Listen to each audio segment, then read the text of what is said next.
নমস্কার বন্ধুরা, কেমন আছেন সবাই? আশা করছি সকলেই ভালো আছেন। আমি স্নেহা, আমার চ্যানেল ভেজ রেসিপি উইথ স্নেহাতে আবার একটা নতুন রেসিপিতে আপনাদের সকলকে স্বাগত জানাই। বন্ধুরা, আপনারা তো সকলেই অনেকেই হয়তো ছোটবেলায় স্কুলে যখন যেতেন একটা চাউমিন মারা করে দিত, সেটা হচ্ছে হলুদ চাউমিন। তো সেই রেসিপিটাই আজ আমি আপনাদের সঙ্গে শেয়ার করব, সেই ছোট্টবেলাকার হলুদ চাউমিন। তাহলে চলুন বন্ধুরা, আপনারা প্লিজ পুরো ভিডিওটি স্কিপ না করে দেখতে থাকুন। হলুদ চাউমিন তৈরি করার জন্য সবার প্রথমে কিন্তু আমি আলুটা কেটে নেব। এটা যেহেতু নতুন আলু, এই জন্য বটির এই পেছনের এখানটা দিয়ে একটু জাস্ট আলতো হাতে এরকম করে ছুলে নেবেন। এরপর এটাকে আমি কুচি কুচি করে কেটে নেব।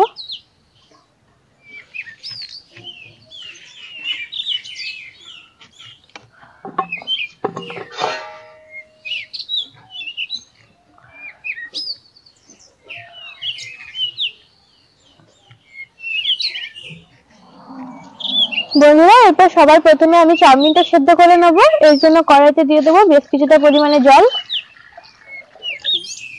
আর দিয়ে দেবো আন্দাজ মতো লবণ।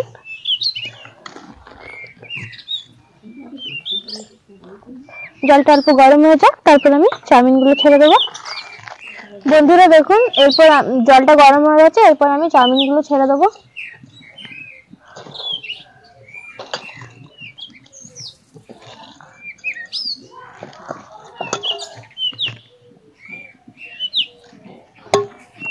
এরপর আমি একটা ঢাকনা দিয়ে দেবো। এটা সেদ্ধ হোক, ফিরে আসছি মিনিট 15-20 পরে। দেখুন বন্ধুরা, ফিরে এলাম 15 মিনিট পর। দেখুন চাউমিন গুলো কিন্তু আমার পুরোপুরি সেদ্ধ হয়ে গেছে। এরপর আমি নামিয়ে নেব। চাউমিন কিন্তু বেশি সেদ্ধ করা চলবে না, না হলে কিন্তু পুরো ঘেটে যেতে পারে। এরপর এটা নামিয়ে আমি একটা ছাঁকনিতে, বন্ধুরা দেখুন আমি আবার কড়াইটা চাপিয়ে দিয়েছি। এরপর এখানে আমি প্রথমে দিয়ে দেবো বেশ কিছুটা পরিমাণে সাদা তেল।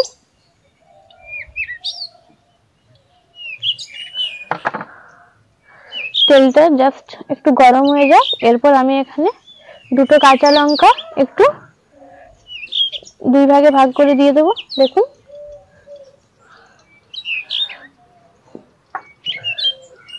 এরপর এখানে আমি দিয়ে দেবো অল্প পরিমাণে বাদাম। এরপর এটা ভালো করে ভেজে নেব।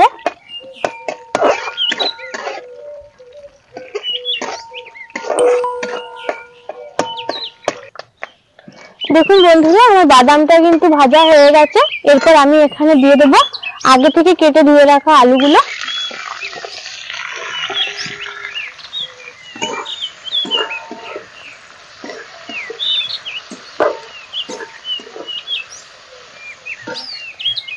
এরপর আমি এখানে দিয়ে দেবো অল্প পরিমাণে লবণ,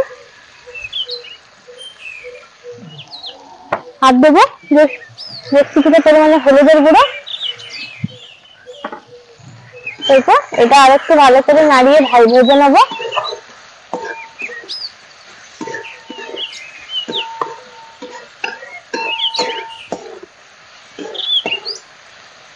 দেখুন এরপর আমি এটা কিছুক্ষণের জন্য ঢাকা দিয়ে রেখে দেবো, আলুগুলো ভাজা হয়ে যাক। তাহলে বন্ধুরা ফিরে আসছি কিছুক্ষণ পর। দেখুন বন্ধুরা, ফিরে এলাম কিছুক্ষণ পরে। দেখুন আমার আলুগুলো কিন্তু একদম ভাজা হয়ে গেছে, পুরোপুরি সেদ্ধ হয়ে গেছে। এরপর আমি এখানে দিয়ে দেবো আগে থেকে সেদ্ধ করে জল ঝরিয়ে রাখা চাউমিন গুলো। এটা কিন্তু একদম সিম্পল হয়, কোনো কিছু মশলাপাতি দিই না।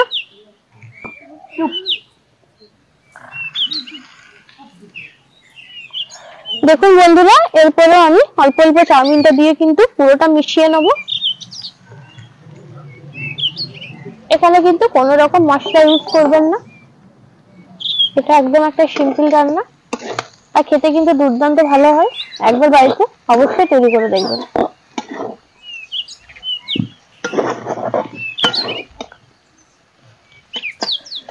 দেখুন বন্ধুরা, আমার চাউমিনটা কিন্তু খুব ভালো করে ভাজা হয়ে গেছে।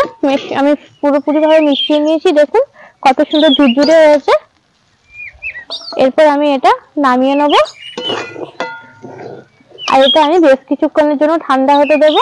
তাহলে বন্ধুরা ফিরে আসছি কিছুক্ষণ পরে। দেখুন বন্ধুরা, আমার চাউমিনটা কিন্তু একদম রেডি হয়ে গেছে। এরপর আমার ঠাকুমা আপনাদেরকে খেয়ে জানাবে কেমন হয়েছে।